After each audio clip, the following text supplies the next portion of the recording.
Are we ready? We're rocking. All right, we're ready to get started right here shortly. Hector's still setting up, I think, but I have someone here from Engineers Without Borders.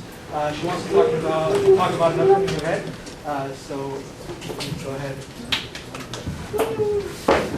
Thank you. Hello, I'm Chris. I am president of Engineers Without Borders. If you guys haven't already heard of us, what we do is sustainable engineering projects in third world countries. And we're going to be doing our project this year in El Salvador. And we're hopefully going to be sending some of our members down there. If you guys are interested in joining us, we have a meeting tomorrow from 12 to 1 in CBA 122. But that's not what I'm plugging. What I'm plugging here is on Friday, we are all going to go to a taping of Let's Make a Deal. So if you guys haven't seen that game show before, it's where you dress up in a costume and they might pick you out of the audience and you get to come down and pick what's behind door number 3 and, and win prizes and stuff. Anyway, it's going to be kind of fun. It's kind of like in the Halloween spirit where you get to bring out your costumes early and then maybe win some stuff. And it's also a fundraiser for EWB because the more people we get to go, the more money we can possibly make. So if you guys want to come and just come to the taping, it'd be really fun. We're going to be meeting out here in front of EN2 on Friday morning. And we're going to carpool up to Hollywood where the actual taping is. So I'm going to pass out flyers and also assignment sheets. So if you guys are interested in coming, please sign up and you'll get an email with all the information and just like basic ideas of like what to wear, what not to wear for a costume if you guys want to come. So it'll be really fun and we would love to see you there and maybe like win some stuff. So thanks a lot. I'll pass it up.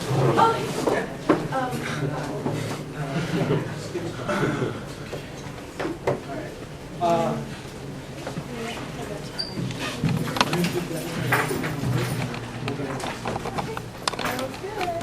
thank you. All right, thank you.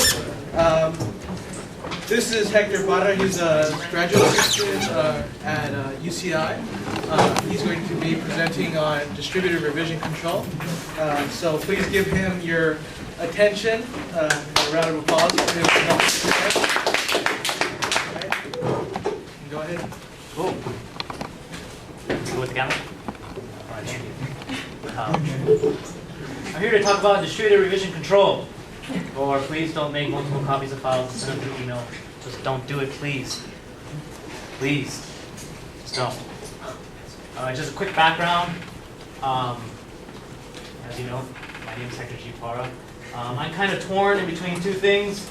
I have two identities like the rest of my life. I got my bachelor's in computer science from UC Irvine, and I'm actually employed there now as academic personnel. I'm a research software engineer. I basically do things in health informatics, telemedicine, that sort of thing. So the institute that I work for is the California Institute for Telecommunications and Information Technology. That's CALIT-2. It's a joint institute also with the UC San Diego. And I'm also associated with the School of Medicine and the Medical Center at UC Irvine. And then here at Cal State Long Beach, I'm a master's student in computer science. And I'm also a member of this fine organization. Now, this is very important because when there's a lot of stuff on the internet. The internet's a beautiful thing. You can Google, you can find just about anything you want. So mainly this talk is not so much about how to use distributed revision control, but why you should use it.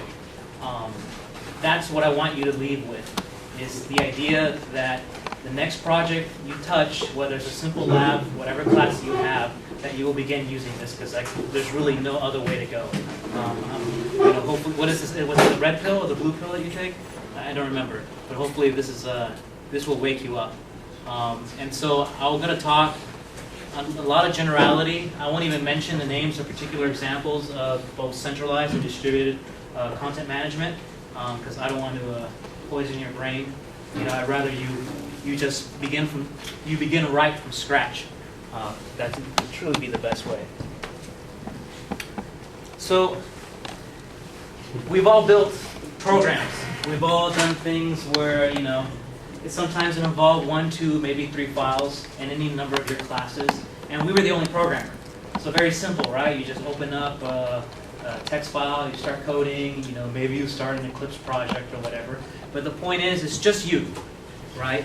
And you incrementally add to that file as you code. And over time, that program gets built.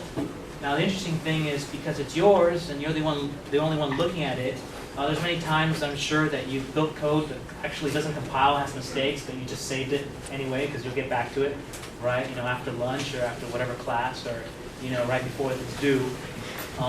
And so if you think of a file, if you start thinking of it not so much in terms of functions and classes and variables, but you start thinking of it in terms of pieces that you built.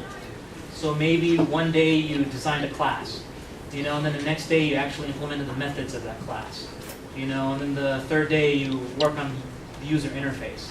You start thinking of the additions that you're actually putting in this file or in this project. And that's in here and throughout this presentation, that's what the A, B, and C stand for. They don't necessarily stand for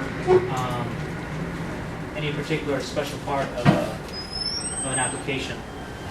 And actually, even though this looks like a file, this can also represent a project, and these things can represent files. And so in this example, you basically have two pieces that you built. This is my favorite part. You build the last thing like right before the thing is due. And as far as everything's cool, right? I mean, why would you ever need to worry about anything other than this? It's saved on your computer. Your computer's not going anywhere, right? You're the only one looking at it. All you know is that big boss, scary professor. Dad was? Oh no, is going to look at it once you print it out. And besides that, there won't be that much of an issue. But the truth is, life is life, and very bad things happen. You have a hard drive crash, an accidental delete. This is my favorite, and I'll talk about this: hacking while drunk or stupid, okay? And suspicious behavior, which can mean any number of things. But the truth is, we've all experienced things like corruption, hard drive crash. I'm sure everyone's heard the hard drive click at some point in their tech career.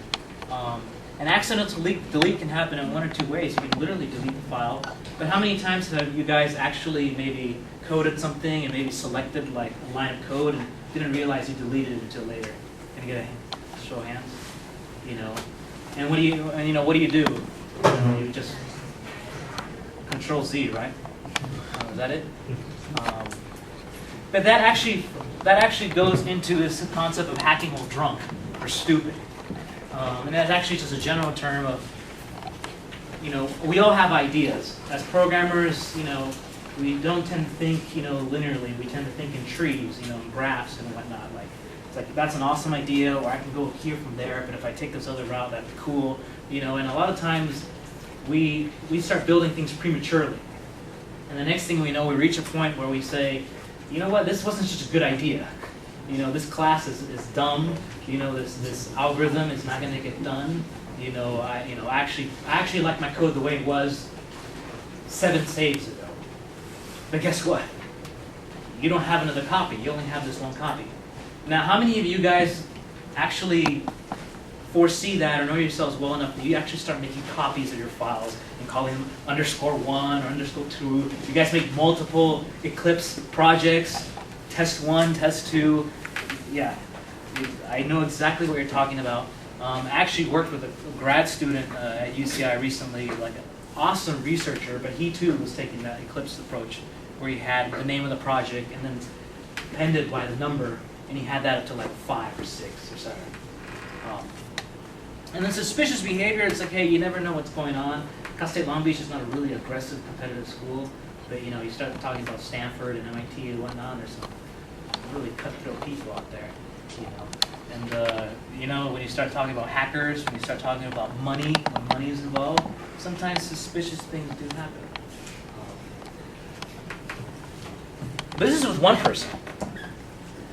What happens when you have 2 people? Now, how many of you guys have actually already collaborated in projects where it's 2 or more programmers? Okay. Well, this is typical. You guys start talking, we have lots of ideas, and it's like, okay, let's start hacking this thing. And maybe guy A already says that, hey, I already started, and they go ahead and start exchanging data.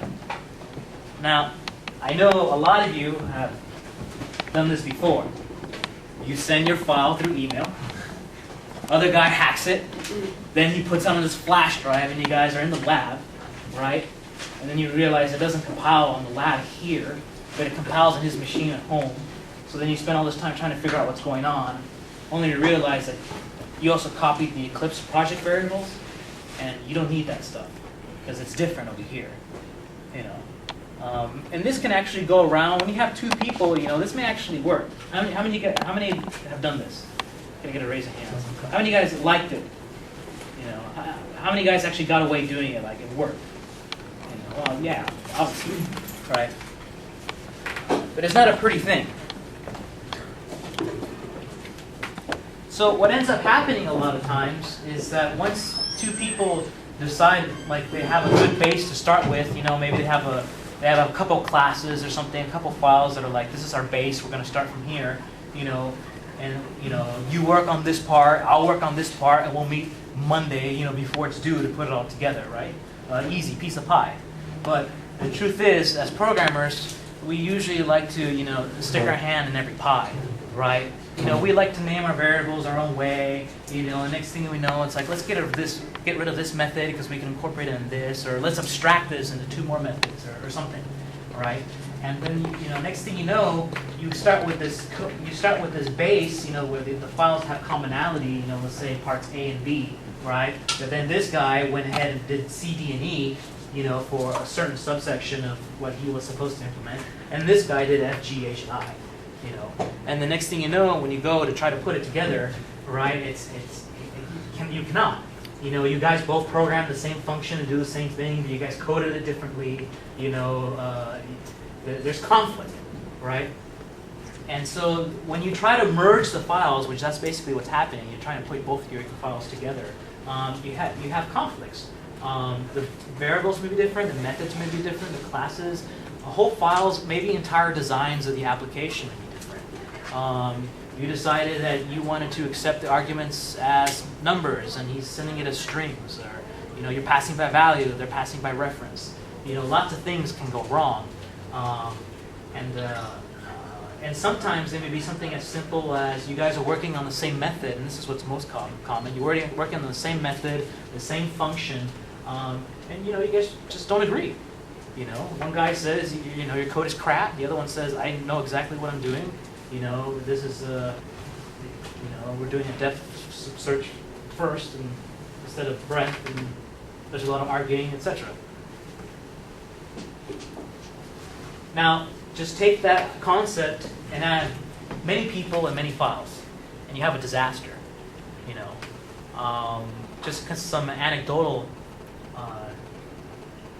I did I think the second to last quarter when I was at UC Irvine, I took a game development course, and I was with 5 other people. I was with 4. It's 5 of us total, right? And we decided to make a game based on XNA Studio. Cool little game. It looked like Double Dragon. It was 2D. We ripped the sprites off of Chrono Trigger because actually sprites take a very long time to build. But the point is, everyone actually fit kind of nicely because everyone had a specialty. We had the guy who knew AI. You know, we had the other guy who knew how to build the levels. You know, we had the you know, the graphics guy that knew how to implement bounding boxes and that sort of thing, right? But now you're talking about multiple people and multiple files, and all these files need to connect, right? And the design needs to connect together. And honestly, by the end of the course, the course really wasn't about the video game design. It wasn't about XNA, you know. It really became a course about software engineering, you know, and about collaboration between programmers. It actually turns out that I ended up being the guy that actually directed people what to do, because that's the best way to manage conflicts. It's before they even start. You agree on the design, and then you continue. But even then, when code bases get very large, you're going to have conflicts.